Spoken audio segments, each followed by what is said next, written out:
Hello guys, আসসালামু আলাইকুম।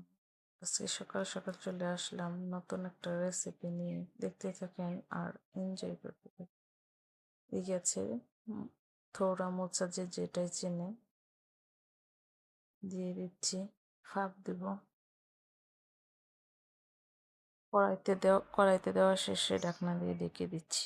এদিকে পেঁয়াজ রসুন চেপা থেতো করে নিচ্ছি। থেতো করা শেষে ঢাকনা উঠিয়ে একবার নাড়াচাড়া করে নিচ্ছি।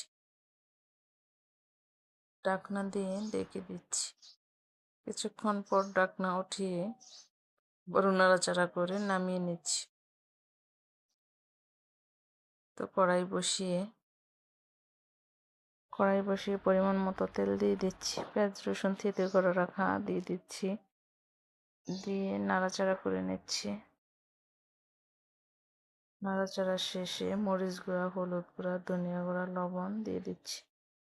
দিয়ে আবারও নাড়াচাড়া করে নেব।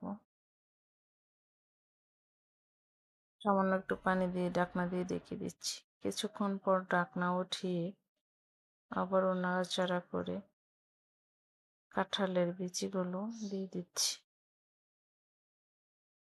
নাড়াচাড়া করে ঢাকনা দিয়ে ডেকে দিচ্ছি। তার কিছুক্ষণ পর ঢাকনা উঠিয়ে আবারও নাড়াচাড়া করে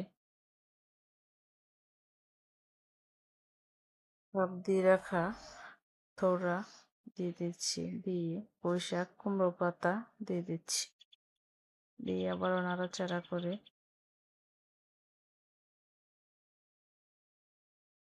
পরিমাণ মতো পানি দিয়ে দিচ্ছি। নাড়াচাড়া করে ঢাকনা দিয়ে ডেকে কিছুক্ষণ পর ঢাকনা উঠিয়ে আবারও নাড়াচাড়া করে নিচ্ছি। এদিকে দোস্তর দিয়ে দিচ্ছি। দিয়ে নাড়াচাড়া করে ঢাকনা দিয়ে ডেকে দিচ্ছি। তার কিছুক্ষণ পর ঢাকনা উঠিয়ে আবারও নাড়াচাড়া করে নিচ্ছি। আর অবশিষ্ট বাকি কিছু পেঁয়াজ রসুন থেতো করা ছিল দিয়ে দিচ্ছি। দিয়ে নাড়াচাড়া করে ঢাকনা দিয়ে ডেকে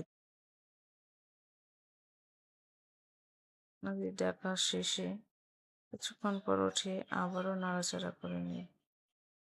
গাইস, আমার ভিডিও যদি ভালো লাগে বা ভালো লেগে থাকে অবশ্যই লাইক কমেন্ট শেয়ার করতে ভুলবেন না। আপনাদের এক একটা লাইক কমেন্ট আমাকে প্রতিনিয়ত উৎসাহিত করে নতুন নতুন ভিডিও বানাতে। আর এই তরকারিটা আমার খুব পছন্দের একটা